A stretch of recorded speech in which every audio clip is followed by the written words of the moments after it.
Hello, everybody. Welcome to another edition of Shakey's Cricketing Journeys. Hopefully, you're not getting too bored by me, and the guests that I've got coming to you are keeping you entertained.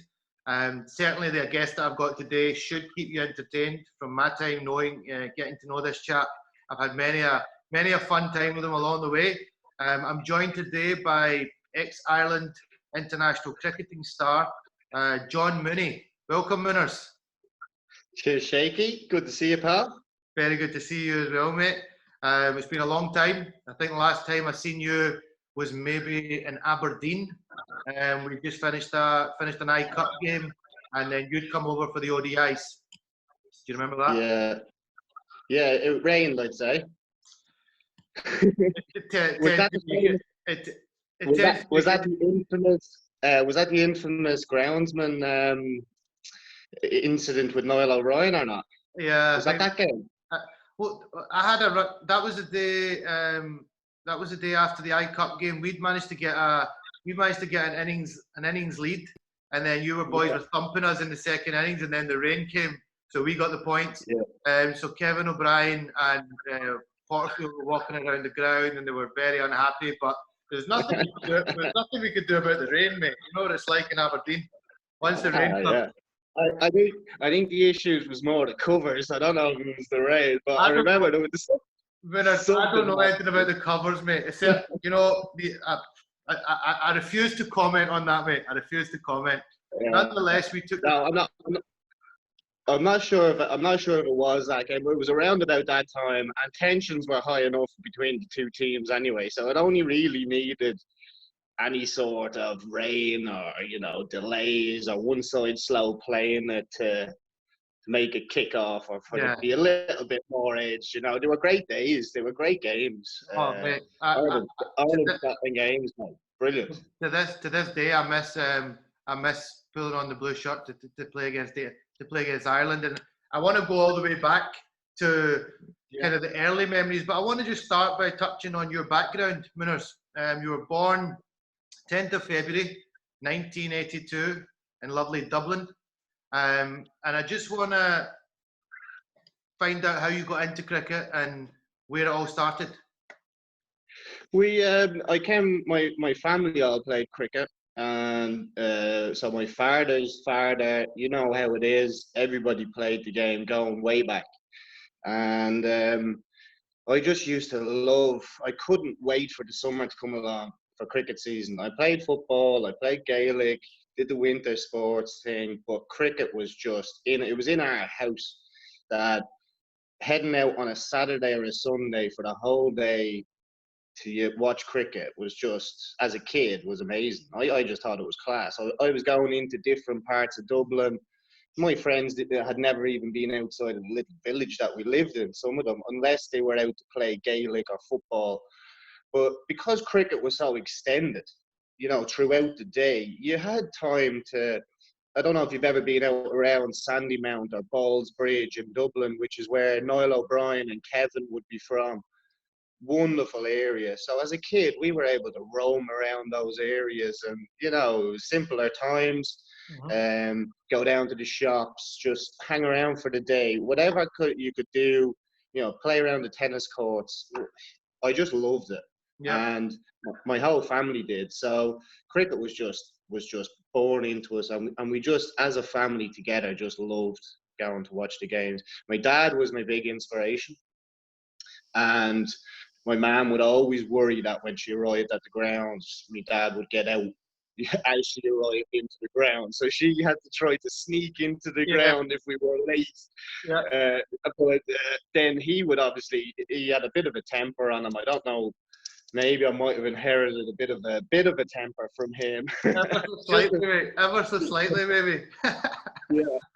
But, herself or myself could be the butt of, his excuse for not scoring any runs, when in reality he probably played around the straight one or snicked off a wide one. You know how it is. I used to blame my dad for things like that. Club games when I was younger, if my dad came to watch me, I would say, I didn't get runs today, Dad, because you were putting me under pressure. You came in at the wrong time. But that's just an excuse, as you know. It means nothing. You make your own luck. Yeah, You have to yeah, make your own case. And if you get out, then the buck stops. The buck stops for you. So yeah. obviously you were born into it. So you were. It wasn't like pot luck or when I started playing cricket. You were always probably going to be destined to play cricket. Yeah, and that careers thing in school, in primary school, when you're asked what do you want to be when you're older and stuff like that, I wouldn't have really dreamt I was going to be a professional cricketer, but that was the dream. The underlying dream was to play professional cricket, or to play for Ireland was the big thing for me Yeah. from the time that I was really small. I just Mhm. wanted to play for Ireland. I didn't see the bigger picture as in professional. At that stage, all I saw was the shamrock, Yeah. really. Yeah. Well, that leads me into, you obviously played Mooners all through the junior ranks for Irish cricket. I mean, you came through with a lot of talent. That era was quite your era is quite special. I mean, most of the guys went on to be the superheroes in most World Cups, likes of yourself, Niall O'Brien, Kevin O'Brien, William Potterfield, um, you know, um, so many great players that I was lucky enough to play against as well, and that leads us into my first memory of bumping into you was in Edinburgh. Yeah. Under 19. Now you'd already been to an under 19 World Cup by this point. You'd went to an under 19 World Cup in 2000, I believe. Yeah, in Sri Lanka So, as a 17-year-old. Yeah, so how was that? How did you find that? How was the experience?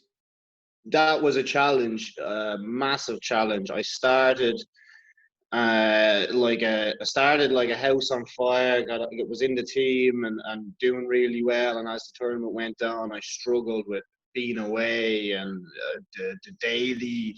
I was a very plain eater back in those days, So going to Sri Lanka would have been a big culture shock for Yeah, me, yeah, food yeah. wise.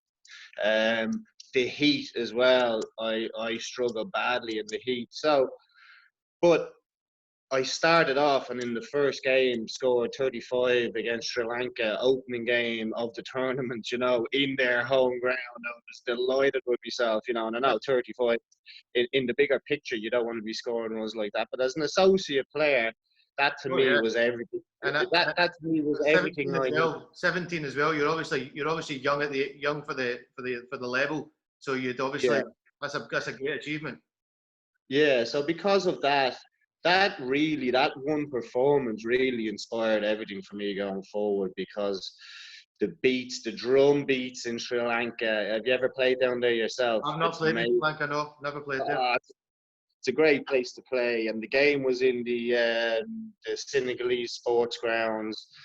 It was just a great occasion for us. And really, when I drew back on a lot of things when I was struggling, it was back to them days. I didn't go there with any type of, I don't know, great ambitions to be a world beater in that tournament. But I went there just to see how could I do, and I impressed myself with that one performance. We did well as a team against Australia, Mhm. and probably still to this day one of the greatest, I suppose, accomplishments or things that was ever put back on us. As a team, Australia had a great side. They had one of the Marshes, I think it was Sean Marsh. They had Nathan Horrocks. Michael Clark was due to be the captain, but he missed out on that side because he was called into the New South Wales side. But great talent. Yeah. And we held them to 240 and we got 190 something chasing it. And Rod Marsh came into our changing room afterwards.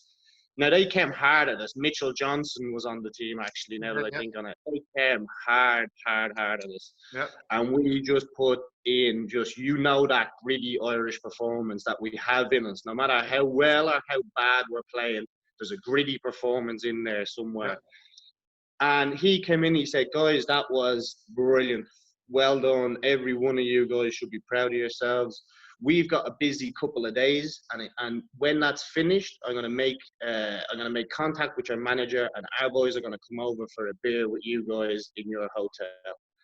And we genuinely, we were. Felt That's the a good bit. yeah, that's respected. When you earn the respect of a test playing nation and a legend like Rod Marsh, you must have felt really, but because you can use that energy then to move on with. You've got that belief that these people respect us, because when you turned up, when you turned up when you turned up in the morning, the Aussies were looking at you like, who the hell are these boys? Yeah. Well, they did. Well, for example, like Nathan Horrocks, I had a proper ding dong with him that day. Obviously I wasn't picking on Mitchell Johnson. He was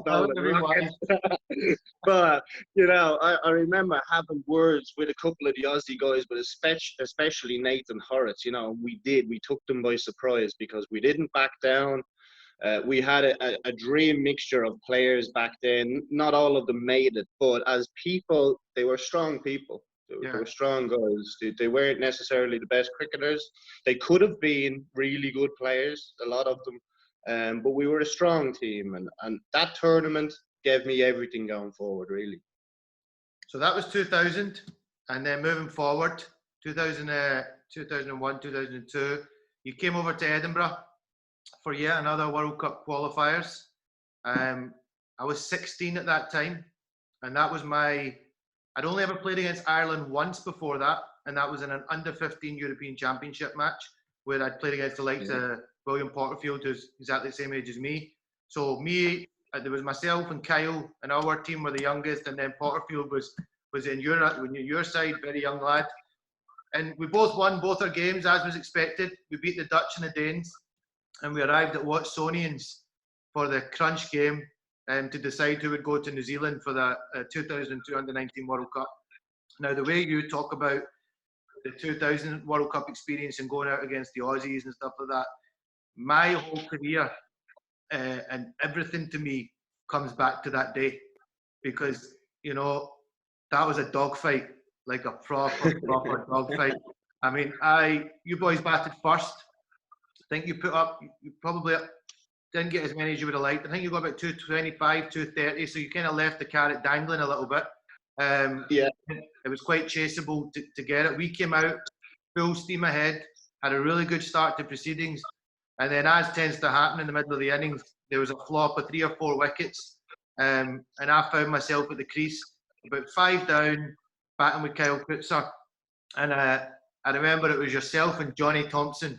Now, Johnny Thompson's he's not shy of a word or two either. But you won't understand that.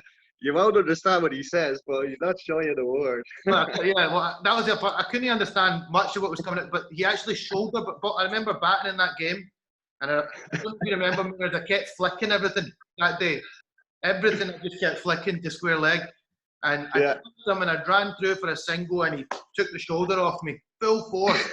And it was kind of, he gave me a mouthful. I didn't understand what he said, but it made me the cricketer I was, because I came and I fought fire with fire. I wasn't shy, boy from Glasgow. I liked the challenge, and you were coming in at me. I had Niall behind the stumps, coming hard at me, and it all came down to the last over, Mooners. Now, you had steam coming out your ears in that last over. I had to bowl that. You were bowling. I think Niall had stood up, because it was like, I think we needed about 5 or 6 to win or something. And I'll never forget it. The umpire gave a bit of a dodgy wide outside off. You went mental, mate. You were shaky. There was, and then to add insult to the wound, you bowled a wide down the leg side that Niall missed, and we ran the winning runs. And I remember, Niall throwing the gloves, jumped straight. You were freaking out. Scottish players running onto the pitch to get, I was getting carried off the pitch. One of the, amazing moments. But what I'll never ever forget about that is when the game was finished, was the respect between both teams. That's what I always loved about you, Mooners. When I was playing against you on the pitch, it was there was no taking prisoners. You were in my face, bowling at me, shikey, I'm right in my face. But when we walked over the line, whether you boys won or we won, there was always mutual respect. Yeah, I remember so much of that day. It's actually scary. I don't remember a lot of games, you know, intimately, should we say. But that is one game that I can actually play back in my head over and over again. And it's funny how it does work psychologically, because as you say, you draw back to that game. I would have gone back to that game. I remember exactly what I said to the lads afterwards. I didn't have a huge pop at Niler just as an individual, but his big thing was the umpire. He came off the field. It was a bit of a scaldy wide, but you know that was the last over of the game. Everybody was under pressure, umpires included. There was like 594 balls had gone before that in the day. So to bring it back down to one moment, I remember saying in the changing room, lads, we got bet, but the umpires didn't beat us. We all have to look at ourselves. That would have been my general thought. But do you remember in that very last over there was an incident? And I might tell a little bit of a yarn here, but there was a little incident do you remember Imran Masood? Yeah. So Imran was a hugely talented player. His dad was Alf Masood, who was one of my favourite cricketers, ex-Pakistani international. And Imran, we met up with during the 2015 World Cup in Sydney. He's living down there, and myself, Porterfield, and Niall O'Brien were on that team that you're talking about, this game that we're talking about. And Imran, because he's living in Sydney, we went down to meet him. And he still holds on to one moment in that game where he thinks he lost it for us. I shouted out to him in the last over, Imi, no two. We'd brought up the field on the offside to you because you'd hit everything through the leg side. Yeah. So we said the plan was give Shaky one and bowl to, I don't know who number 9, 10, 11 was. Harmanjeet Singh it was that was out batting with me at the time, and he was absolutely petrified. Yeah, so the plan was simple, Shaky. Give you one, bowl to the other guy. But they got two to Imran. And this was, you're talking 15, 16 years later, Imran was still blaming himself. I remember him. The poor guy had a nightmare on this leg side boundary. I have to say, he got peppered that day, because every time I hit him, I was looking for two. And I remember hitting that, and I probably had no right getting two, but it was like, need to get back to the other end. And we got the second. But Imran, the poor guy, man, he was. I even remember that day, Porterfield was fielding it long off, and we ran a couple of twos to Porterfield as well. And that's not like him. Like I went on to play. Well, he's an unbelievable fielder, but it just the pressure of. He was only 16.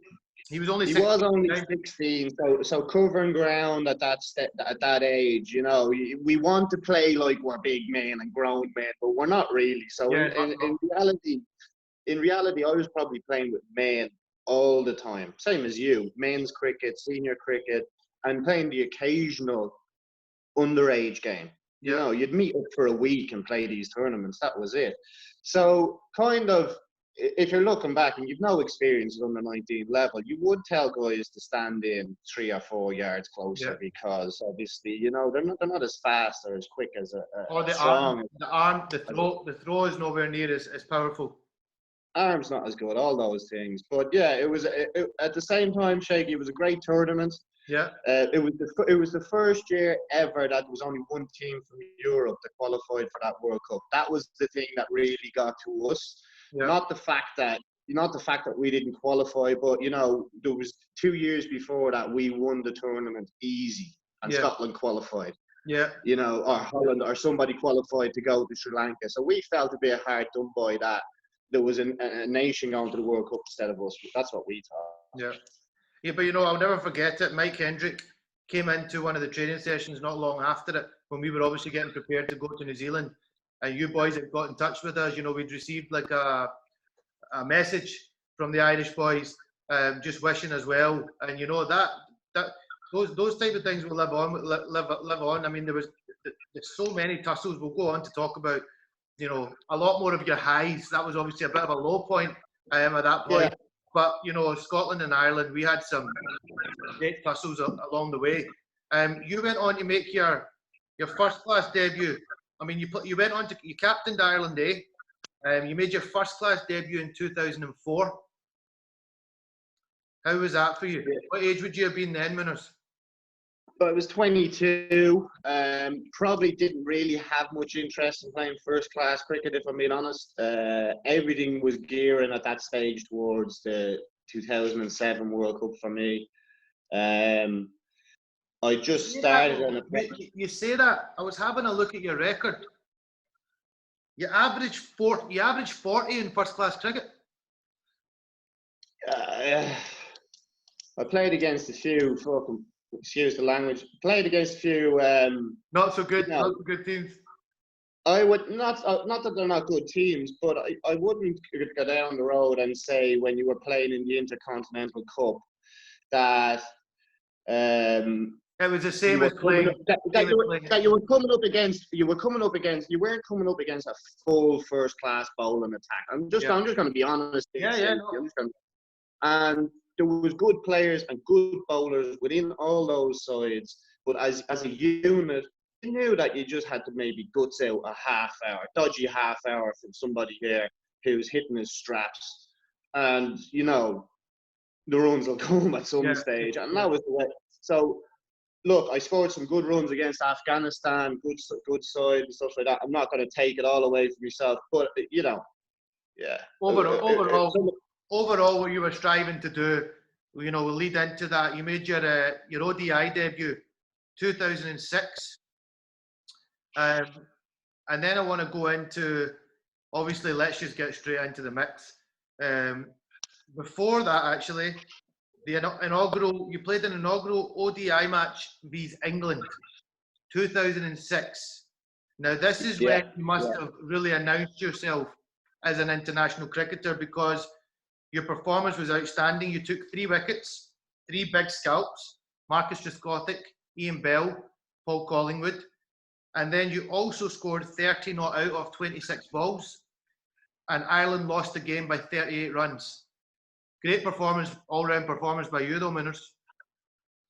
Yeah, great day. Again, I wish if I could go back that I could take a bit more enjoyment out of those performances, because I was so critical of myself, Shaky, that you know, you call that a good performance and I just slate myself. I've always done it to try and make myself do better, maybe, I suppose. You've got the right attitude. You've got the right attitude, mate. You know, like I'd go straight back to it and say I got Collingwood with a wide half volley, but it doesn't say that in the scorecard, buddy. It doesn't say that. Exactly. But it was a great day. There was 2 really important things that day. Obviously, it was our inaugural ODI, but the 2 Joyces played against each other that day. Oh, yeah. Dominic Joyce opened the batting for Ireland, and Ed batted either open or batted 3 or 4 for England. So that was a bit weird. Yeah. Do you know what I mean? That is. So that kind of took away. I never played against his brother. Was he a good player? Dom was a good player. Potentially could have had a long career with Ireland. He was an interesting character. We used to call him Scorpy. So if you thought I was a bit like Scorpy at times, like Dom was particularly. But he was a good batsman, a natural timer of the ball. I think he struggled dealing with disappointments more than anything else. He'd get quite down on himself. Yeah. But he was an excellent player, but he just missed out. He got hard done by as well. He had to open the bat, and we started playing in the C&G and things like that. Those tournaments in England, and Dom would have to rock up and open the bat in middle of April in Dublin against a good quality. I'll just pick a county and say Middlesex attack. Yeah. You know, that wasn't easy for a club player to do, and he kind of had to do a lot of that, and his form totally went, and then he missed out on playing some games. So look, Dom could have been treated better, I think, as well. But it was just an interesting They dynamic with the two of them. they're a pretty Back then. sporting family in general, weren't they? Because I think the sisters played as well. So the Joyces were just like all naturally talented individuals. Yeah, they're quite a big family. I'm not sure how many siblings there are, but it was our older brother who got into cricket with not quite one of the more fashionable clubs over here in Ireland, and then Ed and the rest of them all jumped over to a club called Merrion, which is a very nice club in Dublin 4 in the centre of Dublin, and yeah, the rest is history. The girls, the twins, Isabel and Cecilia, played lots of games for Ireland. I'm not sure the numbers. And then Ed, obviously, the greatest thing about Ed was he came back to play for Ireland, and there was no, you couldn't tell that he played for England. Put it that way. It wasn't. Yeah, I always got that impression. I always got that impression playing against him. He was a very humble guy, very, Yeah. very humble. Down to earth. Just what you've seen is what you got, and obviously his career is very impressive. The guy's got ODI 100 against Australia in Australia, so you would think he would maybe be a little bit bigger than his boots, but he always came across as just a chilled out, down to earth guy. I want to move. A great guy. But the second thing, sorry, Shaky, because I went off track there. The second thing on that game was I played with my brother Paul. Yeah. He played in that game. I'm not sure what his figures were, but I know he was not out at the end. And the two of us walked off the field together that day, not out, against England in our first ever ODI. And that was. I hope there's a picture of that. I've never come across one. I haven't seen one anywhere, but maybe there are some of it. But the memory is there. And the memory is there, and that's enough, really. It was on BBC, so I'm sure you can get pictures of it. But that was a great day. Your brother was a quick bowler, is that right? Fast bowler. He'd tell you he was a quick bowler, but he was just like me, Shaky. He was just a trundler who hit the seam. Okay, then now's when it gets exciting, Mooners. Now's when the real hairs in your back of your neck start to lift. You headed into the 2007 World Cup. Now, a great man led you into that World Cup. Somebody I had the pleasure of having 1 month of coaching with, and honestly, in the space of 1 month, having him as an assistant coach, we had him for literally a month and a half. I think I learned more from him than any coach I think I've ever worked with, and that was obviously Adrian Birrell. What a fantastic guy. Incredible what he achieved with Ireland. He's also achieved good things afterwards, but he was a one-man band. He was your psychologist, he was your bowling coach, he was your batting coach. He wouldn't mind in your kids for you. If he thought you would have scored a few runs for him on a game day, he would have come around to your house and took your kids. Genuinely, he would have done that for you. He drove the length and breadth of Ireland to meet players for one-on-ones. Back in times when you wouldn't have had a good expense, account. Yeah. They probably have a better expense account now than back in 80s day. Well, that's guaranteed. So he was working out of the boot of a car and driving around the country, meeting players and doing things. And he is an inspirational character, and he reminds me a bit. I'm a bit of a Liverpool fan, Shaky. He reminds me a bit of Jurgen Klopp. He just had that charisma about him. Perfect comparison. I've never heard anyone say a bad word. I know people will say bad words about Klopp who are football fanatics and stuff like that. But when you get down to the nitty gritty of it, how can he galvanise a team? How does he get performances out of players? Yeah. And underneath the real nice guy, there's such a nice guy there, but there's a hard steeliness in there as well. And he was tough. He broke guys' fingers at training sessions and just told them to suck it up. Gary Kidd, do you remember Gary Kidd? He used to have this skill of winging catches. I've never. I remember having a session with him, and he was at Malahide. We were practicing there, and he was winging these catches, and he would take a run up He would take the run up and Yeah. just whack these things, and I was thinking, this is harder than getting it shelled off a bat.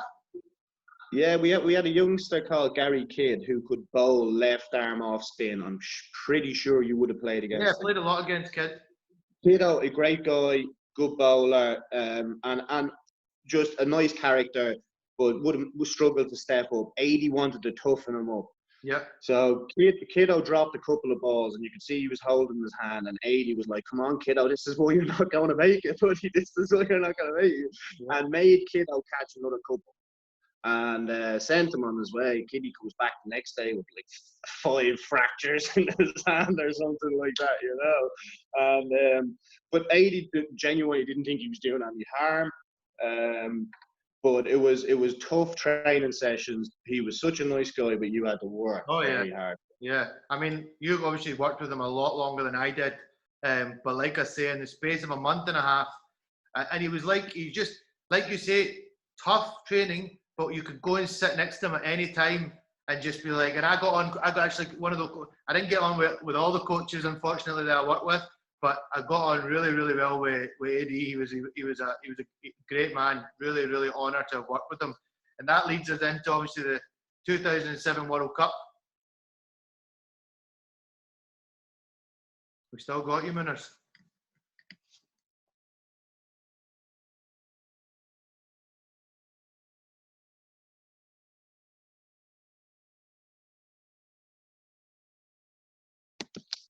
Still there, mate? Yeah, back here. Right, good stuff. So yeah, I was just saying, yeah, honoured to have worked with him. What a man, what a man. 2007 World Cup then, under that man's leader, coaching leadership, you guys announced yourselves on the world scene. Yeah, it all started with a crazy run out or something at the end when you tied with Zimbabwe. I'll never forget it. Niall taking off the bails and you all just running in all directions. And at that point, it seems like Ireland never had any right beating Zimbabwe. I mean, if you beat Zimbabwe now, I don't think people would be like, oh, Ireland beat Zimbabwe. But at that point, for you guys to beat Zimbabwe was huge. Yeah, it was a tie. It was a tie. But even a tie that got you, obviously, got you the point, got you on the scoreboard. It was massive. It was a massive game, and there was a few massive moments in that game. I didn't play in it, but I was 12th man. But there was a few huge moments in it. And you're right, Zimbabwe would have gone in thinking they were huge favourites. Yeah. You then went on to, I don't know which one comes first, the Bangladesh victory or Pakistan. I can't remember. Well, the one I remember being I come from, my father's from Pakistan, and you boys beat Pakistan, and it was like Trent Johnston at the end, just literally, however he was going to hit that ball, he was going to hit it. I think he just slogged it over mid-wicket. It just landed in the middle of nowhere. A slower one out the back of the hand from Azhar Mahmood. That's right. A little bit wider, and Trent.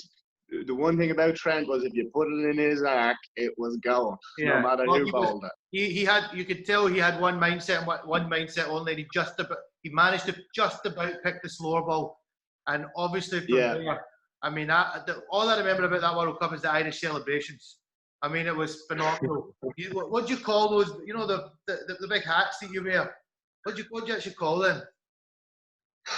We just, I don't know what you call them. Like, I mean, you can get all different ones made. There was St. Patrick was in the ground, so he would have had his own hat. You'd have your leprechaun hats, you'd have your tricolour hats, or depending on where you're from, the north, whatever colour you'd have there. But the celebrations, we had people flew in from New York, Gaelic clubs flew in from New York, we had people flying in from the Cayman Islands, people flying in from Miami, people had saved up, for ages to come in on this, knew nothing about cricket, a lot of them, but they just happened to be nearby. It tied in with St. Patrick's Day. That was on St. Patrick's Day. That's what it was then. I forget that. That's why, the atmosphere was incredible. You were having a right volley. I bet there wasn't much beer left that night in the I bet we couldn't have been much beer left that day in the Caribbean. We were in Kingston was the game, but the supporters were in a place called Ocho Rios, which was about 2 hours away. Okay. And we got straight onto a bus and then straight down to where the supporters were. And there was several occasions where the bar had to be restocked that night. It was just chaos. That doesn't surprise me, Mooners. Does not surprise me. You put a bunch of Irish folk into one place at the one time, the kegs will need to But keep coming. as a team, we really enjoyed that when we got to the hotel. It was nice. There was loads of supporters there as well. But this, Shaky, the best crack that we had was the 2 hours on the bus going from Kingston to where the party was. Oh, the singing, the enjoying the teammates. Singing the whole way. We were never shy of a song, the Irish team, and we didn't stop for even 10-second break of singing the whole way down. It was an incredible bus journey. I only got sent a picture the other day of that bus journey, and it brought back some brilliant memories. Yeah, honestly, I remember watching, and obviously being a competition of we wanted to try and compete with you always. I remember watching. I didn't get to go to that World Cup. The only World Cup I played in was the 2007 the SA T20 World Cup I played in. But watching on from the outside, I was proud of you. Real pride for you. Really, really happy for what you boys had achieved, because you inspired, I'm sure, people from Scotland as well. That look what the Irish have achieved. We can do it. There's no reason why we can't do that as well. And then great World Cup campaign. What was it like when you got home? It was pretty good, but pretty normal, Shaky. There was it wasn't groundbreaking back here in Ireland. It was big. There was a lot of news coverage of it, but cricket's a game that hasn't really captured the imagination over here. We had a few moments that day. We've had a few moments since, but the people and the public just aren't mad cricket lovers. So it's great back home. After that, we got a bit of notoriety from like newspapers, a few different sponsors, made life a bit easier, and then it opened the door for professionalism. That was the real big change. Yeah, I think, and you also announced that these associate countries, they can compete. You obviously led the way to doing that, and I think the Dutch have managed to do a bit of it in the next couple of World Cups. Unfortunately, we, for some reason or another, have not managed to achieve the same heights as Ireland have at the World Cup. Obviously, we just beat England in a massive ODI game there, which I'm hoping will be the boys will take confidence from. And if we get the chance to go into another World Cup in the near future, we can certainly take some scalps down, because I believe Scotland now is back to where they need to be. Moving on. I believe so. If I can touch on that for a second, Shaky, because the Scotland thing is interesting. There is a little bit of a, we were lucky in a sense after the 2005 ICC trophy. We went into the group with Pakistan and Zimbabwe after coming second in the tournament, whereas Scotland, for winning the ICC trophy, their prize was to play against Australia and South Africa in that group. Yeah. But you did get the opportunity. I think there was one other side there you got the opportunity to beat, which was Bermuda, was it? It was one of those other sides. I wouldn't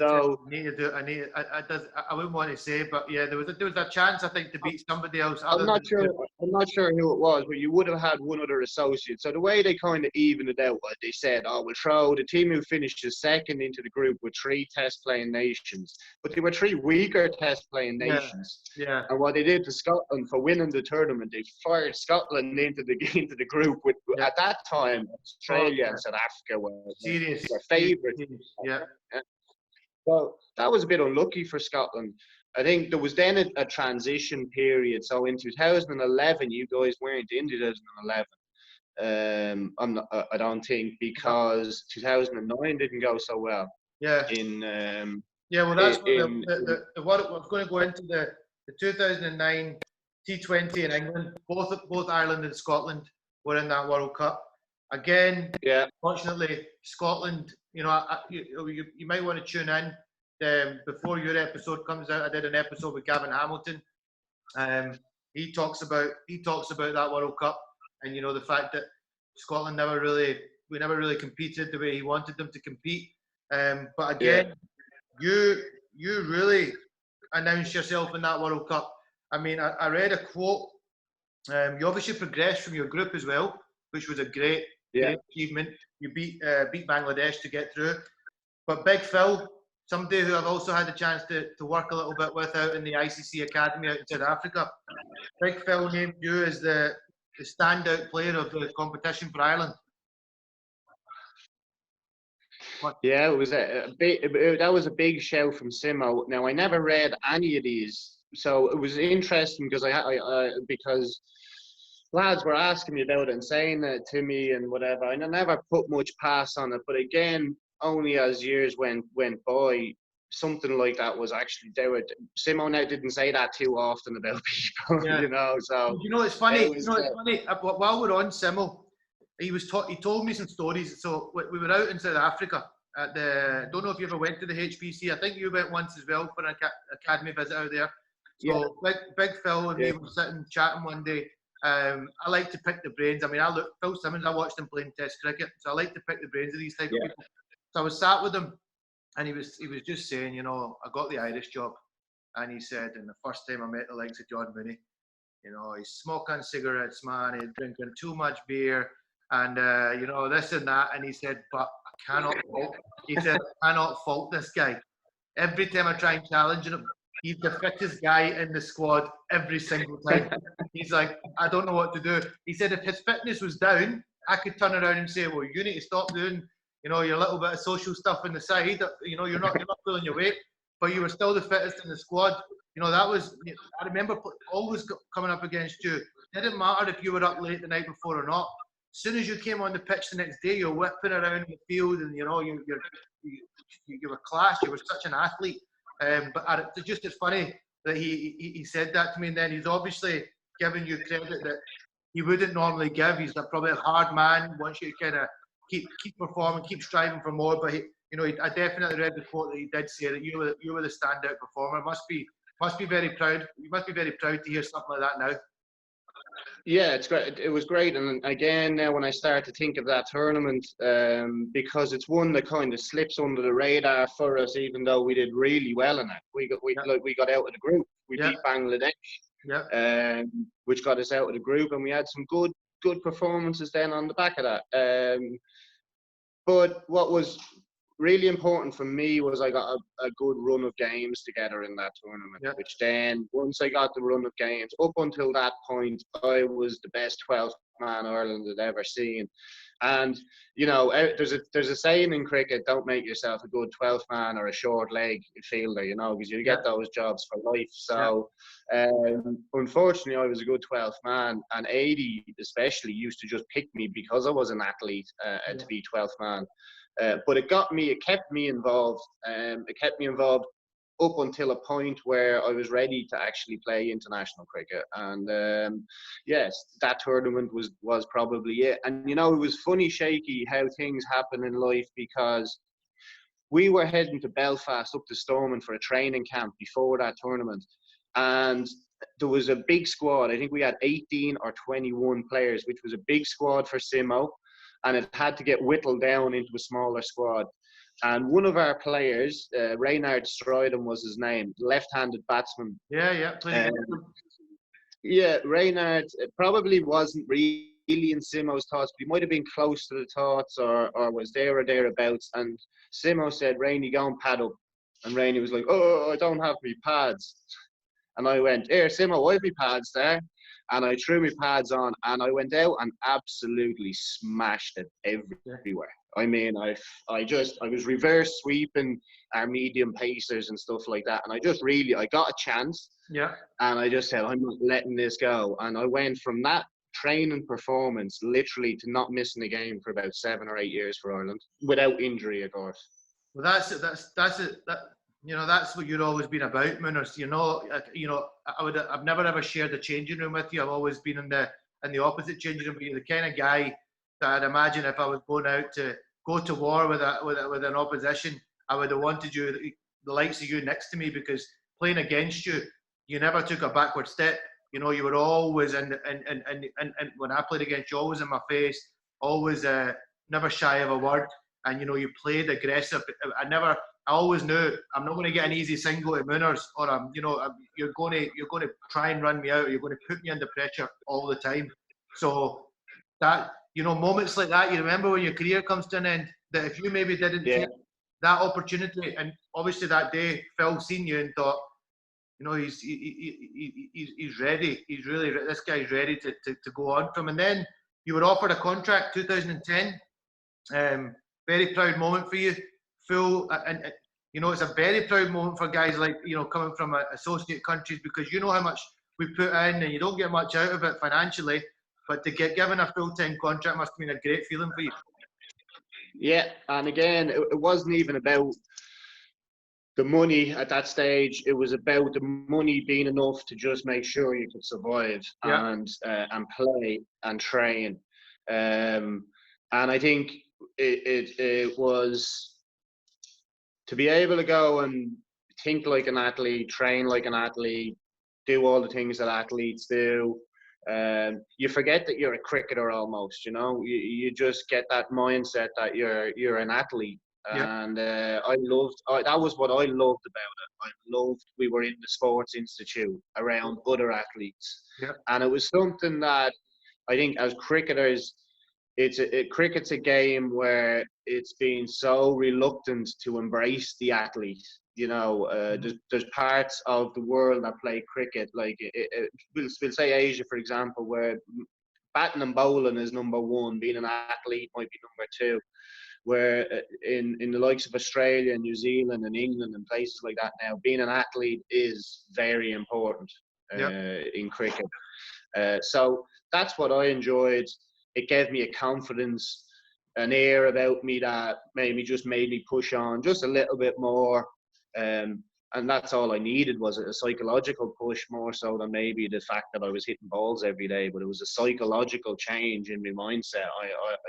I'm an athlete. I get paid. Yeah, you just feel it just gives you that importance that, you know, I'm turning up every day, and you know, I am going to be able to. I don't need to go and put a shift in somewhere or worry about going to do something else, because at least I can just concentrate on this. And turning up every day to do what you love is obviously a good feeling. You went on that season. You had a belter of a season. You scored 818 runs across all formats of cricket. You took 12 wickets. You scored a nice first class 58 versus Afghanistan. So you kind of gave back the confidence to the selectors and those who had given you that opportunity, you know, to give you the chance to be a contracted cricketer. You gave them the thanks by performing straight away. Yeah, and I went down to Australia that year to play grade cricket. Now I didn't do really well in that either, as I was working as an electrician on the side too. So I wasn't 100% committed to the cricket, but I was doing enough. I was doing enough to keep me learning, but to also, you know, realise playing down there in grade cricket, that's as tough as it gets down there. So I needed that as alongside the contract that year, and with the two of those things going hand in hand, that really propelled me on to go and put in performances. I just got more consistent with my performances, really. No, absolutely. And then you go into another World Cup, mate. I mean, when I actually started looking into your career, I was amazed. You know, I wasn't amazed at what you've achieved, because, you know, I know you're a really good, dedicated cricketer, good player. But I mean, the story you've got is incredible. You went into the 2011 World Cup. You were the leading wicket taker for Ireland in the tournament. So you called yourself a wee trundler. Well, a wee trundler from Dublin. You know, you got 10 wickets in the tournament. Phenomenal effort. But I think what sticks in everybody's mind, mate, and will always stick in everybody's mind in that tournament, is you whacking the winning runs. You played a fantastic knock to get Ireland to that point. Obviously, Kevin O'Brien set it up that day against England with a phenomenal 100. but you kept your cool at the end. And I remember that, that trademark winners over mid wicket, just felt over mid wicket. You whacked a good few, and then you hit the winning runs to beat England. And then I think the footage I remember is you jumping on Niall. I think Niall had you, and obviously at that point, Niall and Kevin, I think they had the bleach blonde hair. Yeah. You must still go to sleep some nights, mate, and just have flashbacks of that. It was an amazing moment, I have to say, and a moment again that just went by way too quickly.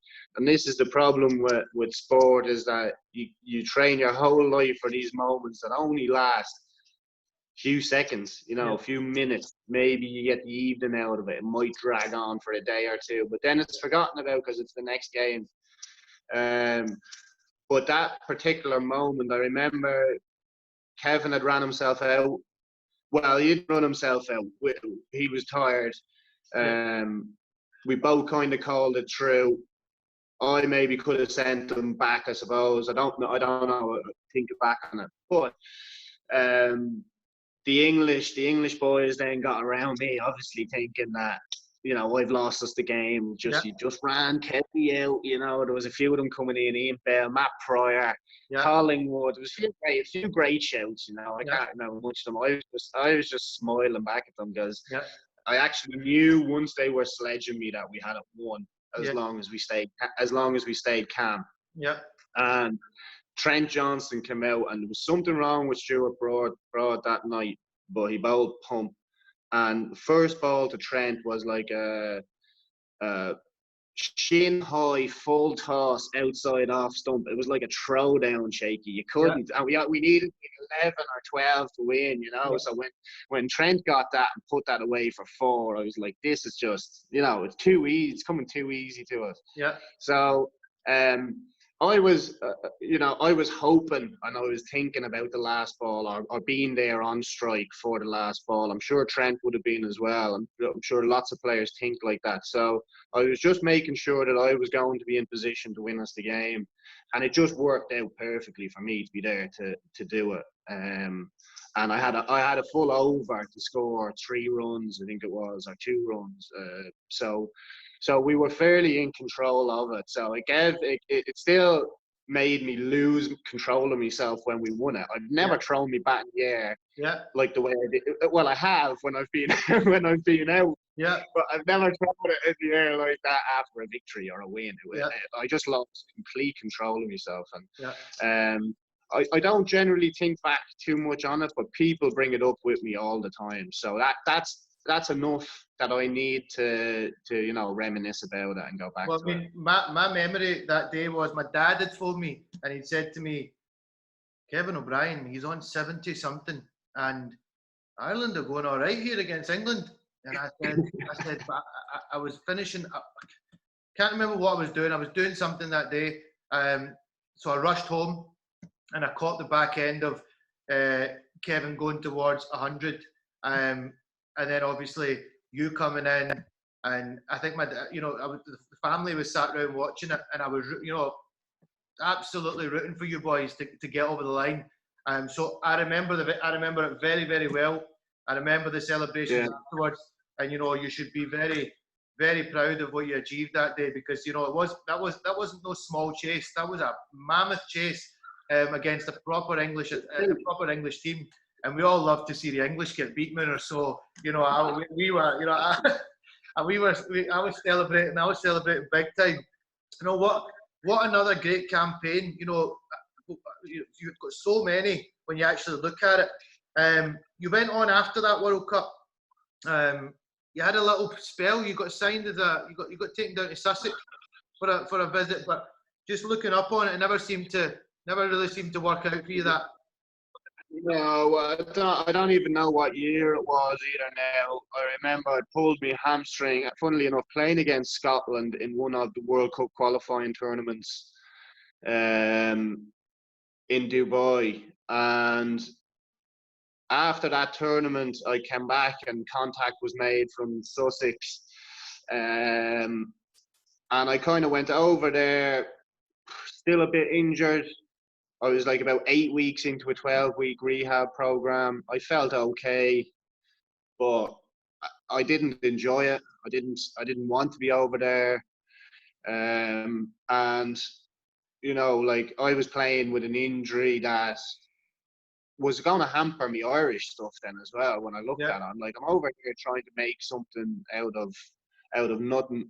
I was on a bit of a trial, which after a couple of days, the Sussex homegrown players, they were good lads, but they're all looking after their own backs, So there was nothing clubby about it. There was nothing matey about it. yeah. Um, You're uh, used to coming from a like a family almost that you grew up with. yeah, I'm used to playing with people who are happy for you when you do well, Yeah, yeah, yeah, and not the other way around. So I was being put into fielding positions like that were ridiculous. We were playing one-day games, against good players, and I'm fielding out on the side, where the ball's not getting hit and stuff, and the games are getting tight, and I'm saying it to the skipper, but there were simple, there were little things that I wasn't in control of. Getting the ball in my hand. One of the first performances I had, I was bowling really well. I was given 4 overs and taken off for some reason, which I was given to be brought back on, wasn't brought back on. Little things where yeah. it was mates looking after mates as well. I think it can happen. Um, I think it can happen. We have a lot of boys that I've got. I did an interview with Safian Sharif, who's kind of one of Scotland's leading opening bowlers at the moment, and he had a stint where he went down to play for Derby, I believe it was. Same thing, was used very strange. Like wasn't he wasn't really used the way he was normally used, and it just he said he was honest and said you should be prepared for all elements, but I never really they never really. It was kind of like I don't know why they brought me down because I wasn't really used yeah, the way I would have liked to be used. So I think it can happen quite often. So it didn't really work out. No, boo-hoo, it's not the end of the world. You still, you went, I left.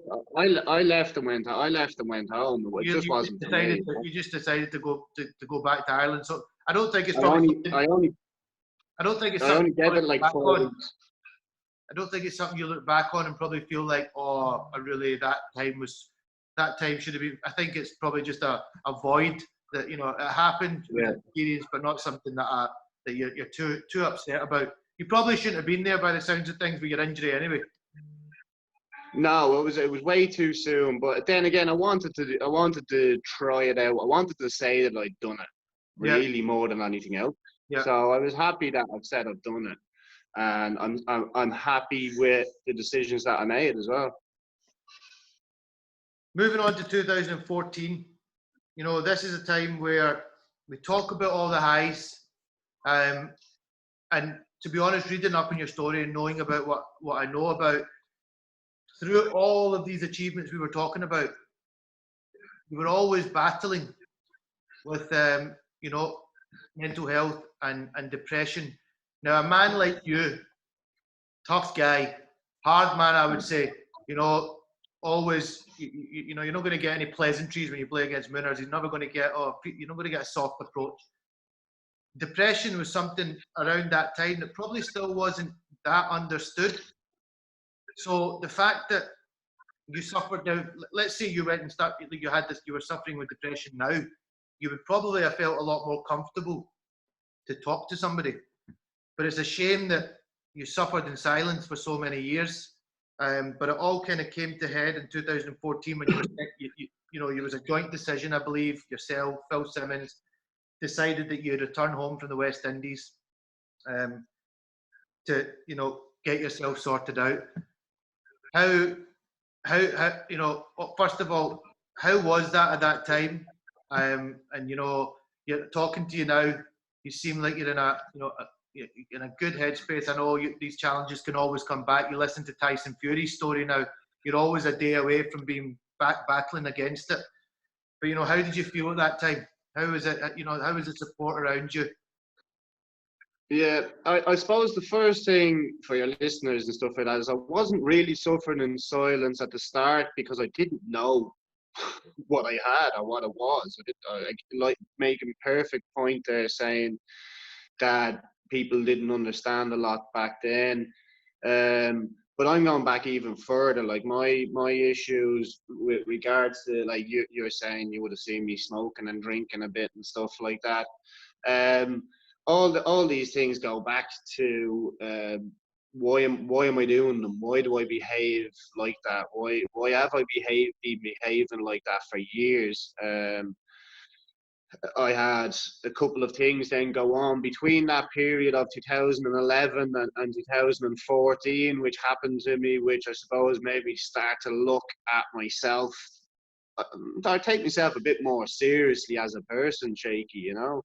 So then the more I looked into it, the more I started uncovering a few things that were difficult. And I've always enjoyed a drink and whatever else, but it just got worse. I'd no interest in cricket. These tours that were coming up, especially, my interest lay in what was going on after the cricket. You know, if I was being honest, still training hard and still doing everything that I always did. Nothing had changed for me. But why do I do that, Shaky? Why is John Boy always out looking for somebody to go on the bill with? Yeah. You know, there's a reason for it. Yeah. So I, you know yourself, you know, I was always there or thereabouts when there was something happening on tour, and I needed to stop those things. I needed to stop behaving like that, and I wasn't seeing the signs. I wasn't seeing any of this. So, um, the more, the older I got, the more I obviously became a father. Things like that, they start changing your perspective on life and why you're doing things. And it was only after I got stuck into like a bit of counselling that I got diagnosed. Yeah. So I didn't know what I had or anything like that. I just thought I acted like a clown, Yeah. and that was it. So when I got diagnosed officially, which was like 2012, I would have had a few incidents where I was in and out of a couple of different hospitals and like for periods of time, and I was trying to hide that. This was probably the worst thing, was trying to hide all of that from everybody Yeah. on the outside of what Yeah. was going on. So then trying to maintain this, being a professional cricketer and, you know, being out there and doing all this type of stuff, that was difficult. And then that tournament that I got sent home from, it never really started for me because I was pretty much just on the beer for the whole first 5 days of it, or however long we were there in Trinidad. And yeah, I had to have a sit down with Simo and just say, look, there's no point. It wasn't that there was a row or that there was anything that went on. You know, there was nothing that went on behind the scenes other than I just wasn't in the place to be there playing cricket as an athlete. And it was easy. Simo was just a great guy. Simo made it very easy, and then I told all the guys and the team the next day. They had a team meeting just before training, and I came into the room and I just explained my situation. Simo did know. In fairness, Simo had known. Maybe he was the only person who knew him and Kieran O'Reilly, who was the physio, and then Warren Dutram, who was the CEO. And the three of those guys knew the situation, so we were managing it behind the scenes. But then it just came out in this one tour, or start of this tour. For me, the difficulties for me was always the start of a tour, because I got homesick, very homesick, and the way I dealt with my thing was to drink, and being away from I suppose the responsibilities of life back here would give me a chance to maybe blow off more steam than what I should. And then that was leading to the problems. So that's what happened on that tour. And then I was, home on a Virgin Atlantic flight soon after. Yeah. Listen, probably, you know, it needed to happen. You know, you probably, did you feel maybe like you wish you'd maybe spoken out sooner? Because obviously, again, coming back to it, you're a tough guy. You know, reading up on it, I read a few things that it said that you obviously wanted to hide it because you thought people would think that you're weak. you're soft or you're trying to make excuses for your performance, and that's not you. You know, that really isn't you. So I think it takes people like yourself. And I remember when I read about it, obviously really sad to hear. You know, you're somebody I'm fond of, and I've enjoyed playing against you, and I classify you as a friend. So I was sad to hear it, but I was happy to hear that you'd, you know, reached out, and now you were going to get the help required to get you back to being in a better mental health state. But a very proud day must have been for you, you know, playing against Scotland again, your old chums. Soon after it had kind of come out to I think it was the day before, it came out to the public, you know, became public knowledge that you'd been diagnosed with depression, and you came out and got 96 against Scotland, missed out by 4 runs, and I mean, that must have been, you must have just had the weight lifted off your shoulders at that point, mate. I did. I had some sort of a weight lifted off your shoulders, but we were staying in Castleknock Hotel, and RTE, which are our main news broadcasters, they got in touch with me about doing this piece. Yep. I hadn't spoken to anybody, but these were my first games back, and they were pretty much the last games before the World Cup as well. So I wanted to do the piece to kind of try and tell people, yeah, I'm grand, I'm ready to go, and if I get picked for the World Cup, you know, I'll be on the plane and I'll be in a good place to go and do it and everything else. So I was looking at it being this kind of I'm ready to go interview. Yeah. And it turned into something that I wasn't expecting. It was like it became a fucking 30 minutes of talking about depression and whatever else. And I kind of got sucked into it. I'd spoken to Simo that day, and I said, I'm not going to say too much, Simo. It's going to be, this is what I'm going to say. It'll be okay. Yeah. And when I drove away from the RTE studios, it was about 7 in the evening, and I was shaking. I was physically shaking. I was very emotional. I'd done something that I wasn't used to doing, and my phone just started going bananas in my pocket. Yeah. It was just, I was driving and I could just feel it vibrating. I was like, oh no, there's a few people after hearing this, right? Yeah. I genuinely got the fear. I got the fear so bad that I didn't look at my phone for the rest of the night. I got the fear that what's Simo going to be thinking? Simo's going to be thinking, fuck's sake, he's going to have a bad performance, he's going to be not thinking about the game, he's going to be this, you know. So I felt I'd let Simo down by doing that type of interview the night before a game, because I wasn't expecting anyone to see it or read it or hear it until after the game, 24 hours, but it went kind of viral over here in Ireland. Yeah. So that was it. I was embarrassed. I didn't know what types of feelings I had. And I couldn't sleep then that night. When I say the night of that game, Shaky, if I had an hour's sleep, that was as much. And when I went to the ground that day, a couple of the guys had seen, like some people didn't know what to say, some people didn't know what to do. Yeah. There was a bit of, you know, sidestepping and swerving and whatever. And I just put my head down and I said, I'm putting in a performance today so that Simo can't, in the back of his mind, say he wasn't thinking about the game. Yeah. And every single ball came out of the middle of my bat. It was a lovely wicket in Malahide. Yeah. Callum McLeod was bowling, the sun was shining, you couldn't ask for anything better, you know what I mean? Yeah. So sorry about that, Cloudy, but no, it was a bit. It was good. I enjoyed it. I don't think many of the Scottish boys did know, maybe until that morning or whatever had been going on. They certainly didn't take it easy on me. I just had a purple day, and I got out with 2 or 3 balls to go, which was the most disappointing thing. So I didn't get the 100, but I was very proud of myself walking off the field that day.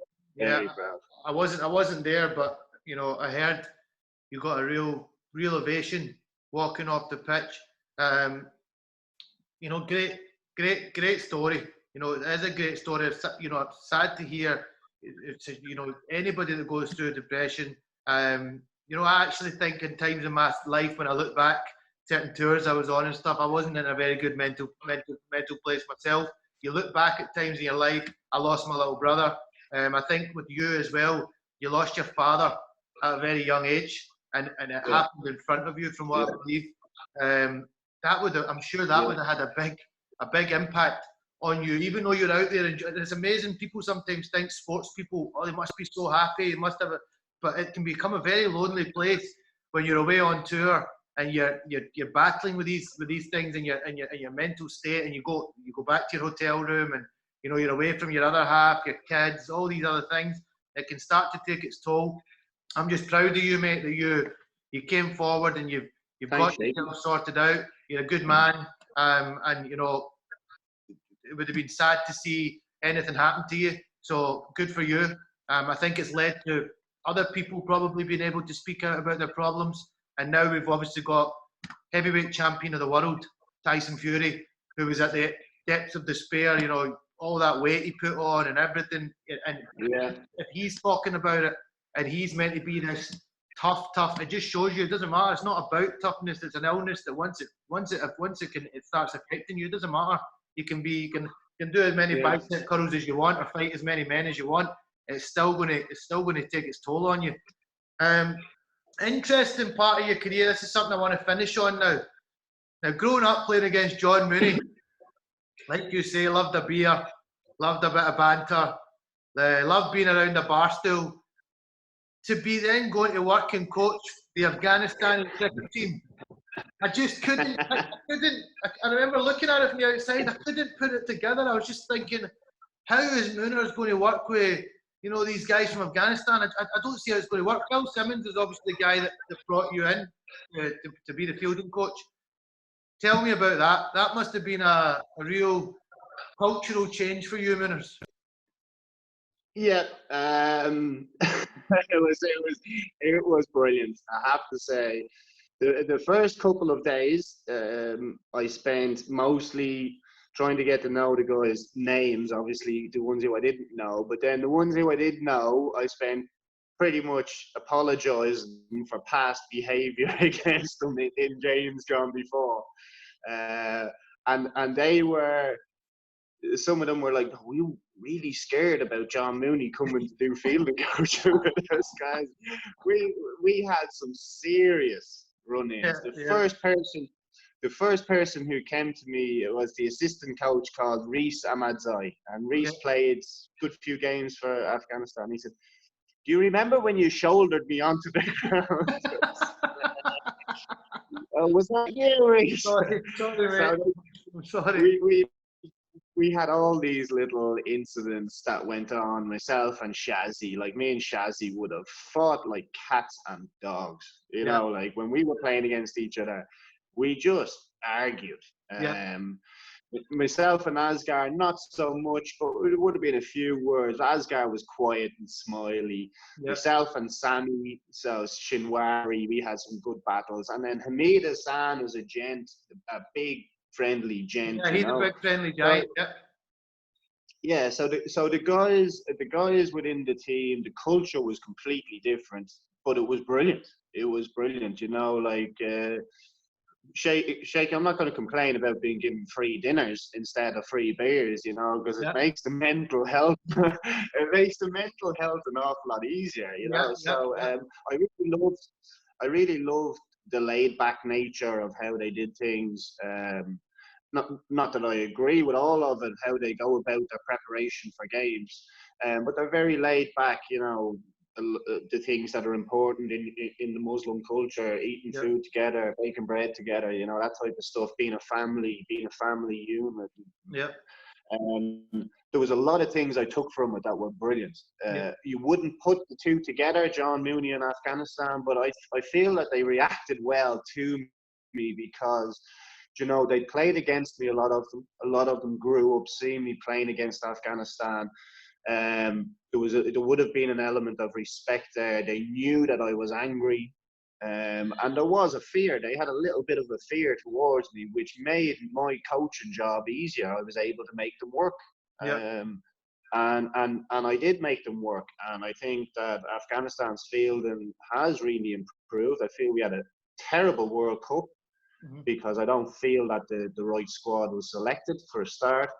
And there was some huge issues going on off the field. Yeah, I can imagine it's pretty similar to Pakistani cricket, that there's probably quite a lot of politics that goes on behind the scene. It was carnage. It was carnage, and that's a whole different podcast to go on with what was going on behind the scenes. Yeah. And by the time we got to the World Cup, there's no way Afghanistan should have lost 9 games in a row in that World Cup. But because the team environment is so important. You can't win anything without the team. You can maybe win an occasional game here and there, but great teams, champion sides pull together. They might have superstars within that team, but the big thing is everybody together. And the sacking of Asghar as captain 2 months before. Very strange. Very strange. It was ridiculous. And I got on really well with Gulbadine. He was. Asghar I don't think he was the right. I mean, he's a good, decent player, but I mean, it was. I actually felt sorry for Gulbadine in the end because it was like he just got chucked into the deep end. I don't know the ins and outs of that. That's pretty much a bad thing as well. That a senior coach in the squad doesn't even know how the decisions are being made. But that was a decision that the ACB, that the board made, or that people behind the scenes made, and it was so close to the tournament that it was so frustrating. And it kind of left the job with a little bit of a sour taste for me, if I'm being honest. But then I just really loved it. I loved working with them. They were great to work with. They've got such a passion. Yeah. They've got such a desire that is hard to beat. They need to improve their cricket smarts, their intelligence around the game, things like that. They are starting to improve as athletes, and they're starting to see that, as the more senior guys are getting whittled out of the side now, which isn't easy. But as that's happening, the younger players that are coming through are much better athletes. And Afghanistan could go a long way in cricket in a few years if they can get things right off the field. No, you can see, it's evident to see. I mean, it goes back to, I was out of the World Cup qualifiers in South Africa when they kind of announced themselves on the big scene. And I'll never forget, we had a team meeting the night before we played Afghanistan, and I think it was Craig Wright said, along the lines of, who the F are Afghanistan? Why are we discussing them like this? But we soon knew who Afghanistan were the next day, and I think they beat you boys in that tournament as well. Yeah. They knocked you boys over earlier in the tournament. But you're right, the professionalism and things had to improve, and I think the time that they will have had with yourself, Phil Simmons, it's only going to stand them in good stead moving forward. But I think, unfortunately, Mooners, and something you're going to have to just understand, or never really understand, is the subcontinent teams and their boards and everything else seems to have a different type of politics involved. I mean, I've seen in Pakistan, I was about to take the pitch for a first-class game, first-class match in the changing room, and I've seen a guy march into the changing room, and he was somebody quite high up in the organisation, to say that his son wasn't playing, and if his son doesn't get put in this team right now, he'll be pulling back some of the sponsorship. And I've seen a guy get dropped from the team in the changing room, and the other boy get brought into the team. So it tells you everything you need to know. I mean, that wouldn't happen in an Irish cricket changing room or in a Scotland cricket changing room. Okay, we all have a little bit of, well, that boy's from Dublin, so the Dublin boys might get a bit of favouritism at some point, or the Belfast boys. It happens. Same in Scotland. Edinburgh boys maybe get a little bit more ahead. The West lose out sometimes. It depends who's in charge or what's going on at that time. So it does go on everywhere in the world. But I'd imagine in Afghanistan, it would be scratch your head sometimes of what the hell is going on here. Now that brings us. What I know now, Mooners, you're back working with the Danish. Is that something that's still happening? I'm doing a small bit with the Danish. I had a month with the West Indies, which was brilliant. I did a month there, Simo's first series as West Indies coach. That was great. I was only helping out, but got a month with the Windies. That was amazing. Yeah. And since I've come back, I'm kind of just doing a little bit for Denmark on occasional weekends, just for Jeremy Bray, just to help Brazo out. It's nothing fancy. I'm actually back working as an electrician to Okay. bring the cash in. Yeah. So, and I've committed to my local club then to be the head coach and stuff like that. So I'm just keeping myself busy there. I was hoping to help Cricket Ireland now. I've been helping Ed out a bit with the ladies. I've only just done one morning for him, but I've committed to 5 or 6 sessions with him. Yeah, so I'm just keeping my head down, shaky. I've nothing nailed down. I don't think I'll take a foreign job. And when I say foreign, anything, I wouldn't even look for anything outside of Europe. You know, I'm happy at the minute. Building's going well here in Dublin, so you can make a few quid out of that and have cricket on the side. And if something interesting in the cricket comes up, you know, I'll have a look at it and see if it might suit me, or if not, I'm just happy at the minute. You know, I've taken some time out of traveling because the Afghanistan thing was a lot of traveling. Yeah. It was 2 years and I was on the road a hell of a lot. Since had a 10-month-old, well, we have a 10-month-old child now, so I'm going to give it a bit of time, shaky. I'm still young in the coaching world too. Yeah, absolutely. I was going to say you're still like you say very very young in the coaching world, so you never know Yeah. what. So staying in the mix, staying involved with Cricket Ireland and things like that is going to stand you in good stead. You never know when you might be a phone call away. Maybe the Scottish will phone you at some point. You never know. You know, you might get to come over and help us. You're trying to talk Bukesy out of a job already. No, not at all. Not at all. No, I'm very out of touch, to be honest. I'm very out of touch. I'm not really involved at all with Cricket Scotland. Ever since I kind of spoke out against Pete Steindl a good few years ago, unfortunately, I've not really been involved too much. But you know, I still play my club cricket. My passion now, and something I'm going to try to do something with, is this. You know, I'm very passionate about this. I've actually got a couple of your teammates lined up. So I've got Niall O'Brien. I've not confirmed the time with him, but we've had a couple of messages back and forth. I've got Paul Sterling on next week, so I'm going to catch up with him. I have messaged Owen Morgan because Morgan and myself were at the academy out in the HPC. I also played a lot. You're stepping up in the realms of cricket and greatness now. Slowly raising John Boy here. We have Moggy next. Morgan, can I say something on Moggy?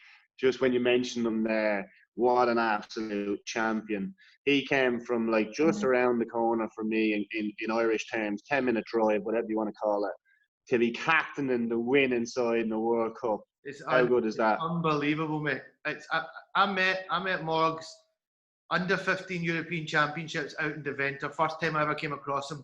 Now, I was the man for Scotland at that tournament. I was like the main man. I bowled left arm seam back then, left-handed batsman. And I'd set my stall that we're going to win the tournament and I'm going to be player of the tournament. Nothing else can happen here. My main competition at that point was Porterfield. And I believed at that point, no, I'm going to outscore him. I'll perform better, which I think I did in that tournament. Little did I know, there's this little lad turning up that's going to come out of nowhere and he came back against us. And I've never seen anything like it. Like reverse sweeps for 6. I mean, we had a couple of leggies. You might remember Monty Bitval.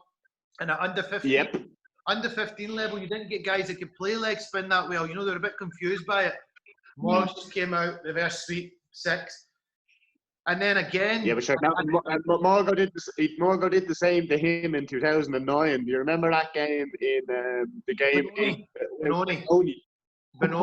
Morgan came out and hit him in the stands about 5 times. Poor Monty, man. Wasn't doing too much on that wicket, and Morgs just smoked him over on. And then there was experience as well of I was at the MCC Young Cricketers, and my first game for the YCs, I played against Middlesex. Ed Joyce was playing, O.S. Shah, Phil Tufnell played in that game. Big players, and I'd scored 70 odd. We won the game, and John Embry had shown a bit of interest in me. You know, I'd been taken out of Yeah. the changing room afterwards, and he said, you know, we like the look of you. You know, we'll keep an eye on you. And I was walking round Lords to go for my lunch about a week later, bumped into Owen Morgan, just signed for Middlesex. It's safe to say that door never opened again for me anytime soon. I mean, I actually spent 3 months with him out of the HPC in South Africa, and I was just in awe of the guy. You could tell this guy's going to go on to do something special. Did I think he was going to go on to captain England in the World Cup and win the World Cup? I knew he was good, but I didn't know if he was going to go that far. But IPL superstar, England World Cup winner, still got probably a lot of chapters left to write in his career. So, Mooners, if you've got his number, maybe send him a wee message for me. I have pinged him on Twitter and just say to him, listen, Shakey's a great guy. I just finished an interview with him. Give him an hour of your time, man. He's a good lad. I'm very appreciative if you do that for me, mate. Well, I can certainly try. I appreciate that. But listen, Mooners, it's been an absolute pleasure, mate. Absolute pleasure taking a trip down memory lane with you.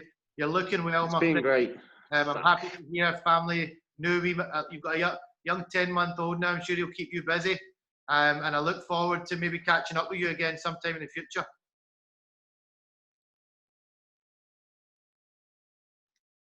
I think I've lost you, Mooners.